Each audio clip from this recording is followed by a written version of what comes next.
Hello everyone, welcome to the Children's Classic Library. I'm so excited you joined me for today's story. Today we're reading The Tale of the Flopsy Bunnies by Beatrix Potter. It is said that the effect of eating too much lettuce is soporific. I have never felt sleepy after eating lettuces, but then I'm not a rabbit. They certainly had a very soporific effect on the Flopsy Bunnies. When Benjamin Bunny grew up, he married his cousin Flopsy. They had a large family and they were very improvident and cheerful. I do not remember the separate names of their children. They were generally called the Flopsy Bunnies. As there was not always quite enough to eat, Benjamin used to borrow cabbages from Flopsy's brother, Peter Rabbit, who kept a nursery garden. Sometimes Peter Rabbit had no cabbages to spare. When this happened, the Flopsy Bunnies went across the field to a rubbish heap in the ditch outside Mr. McGregor's garden. Mr. McGregor's rubbish heap was a mixture. There were jam pots and paper bags and mountains of chopped grass from the mowing machine, which always tasted oily, and some rotten vegetable marrows and an old boot or two. One day, oh joy, there were a quantity of overgrown lettuces, which had shot into flower. The Flopsy Bunnies simply stuffed lettuces. By degrees, one after another, they were overcome with slumber and lay down in the mown grass. Benjamin was not so much overcome as his children. Before going to sleep, he was sufficiently wide awake to put a paper bag over his head to keep off the flies.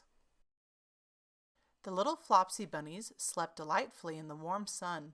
From the lawn beyond the garden came the distant clackety sound of the mowing machine. The blue bottles buzzed about the wall, and a little old mouse picked over the rubbish among the jam pots. I can tell you her name. She was called Thomasina Tittlemouse, a wood mouse with a long tail. She rustled across the paper bag and awakened Benjamin Bunny. The mouse apologized profusely and said that she knew Peter Rabbit. While she and Benjamin were talking, close under the wall, they heard a heavy tread above their heads, and suddenly Mr. McGregor emptied out a sackful of lawn mowings right upon the top of the sleeping Flopsy Bunnies. Benjamin shrank down under his paper bag. The mouse hid in a jam pot. The little rabbits smiled sweetly in their sleep under the shower of grass. They did not awake because the lettuces had been so soporific. They dreamt that their mother Flopsy was tucking them up in a haybed. Mr. McGregor looked down after emptying his sack. He saw some funny little brown tips of ears sticking up through the lawn mowings. He stared at them for some time. Presently, a fly settled on one of them and it moved.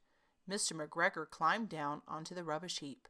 1, 2, 3, 4, 5, 6 little rabbits, said he as he dropped them into his sack.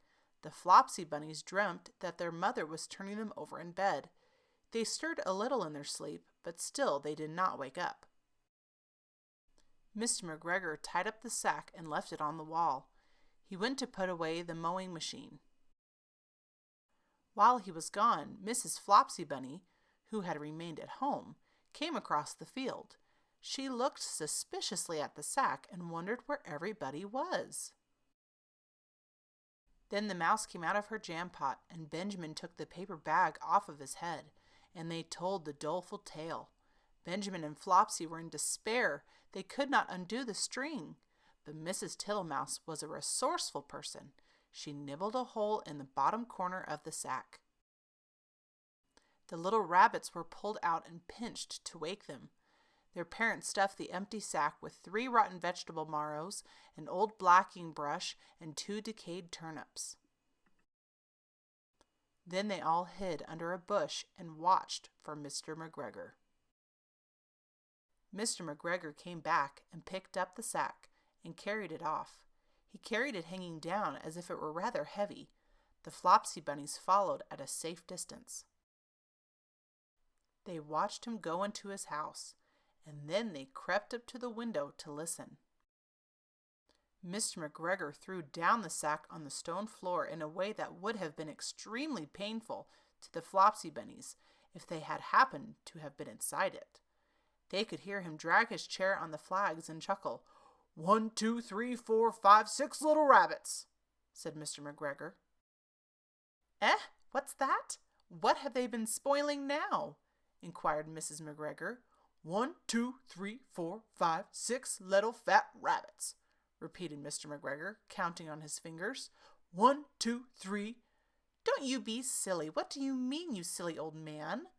In the sack. 1, 2, 3, 4, 5, 6, replied Mr. McGregor. The youngest Flopsy Bunny got upon the windowsill. Mrs. McGregor took hold of the sack and felt it. She said she could feel 6, but they must be old rabbits because they were so hard and all in different shapes.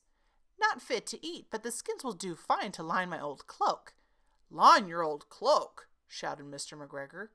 I shall sell them and buy myself baccy. Rabbit tobacco, I shall skin them and cut off their heads. Mrs. McGregor untied the sack and put her hand inside. When she felt the vegetables, she became very, very angry.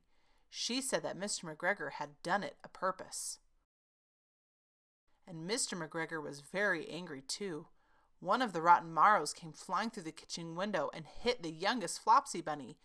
It was rather hurt. Then Benjamin and Flopsy thought that it was time to go home.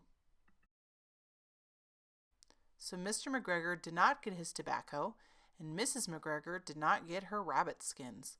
But next Christmas, Thomasina Tittlemouse got a present of enough rabbit wool to make herself a cloak and a hood and a handsome muff and a pair of warm mittens. Thank you so much for joining me for today's story. I hope you enjoyed it as much as I did. Make sure to see some of the other ones I have for you, and I'll see you in the next one. Bye! Be subscribed.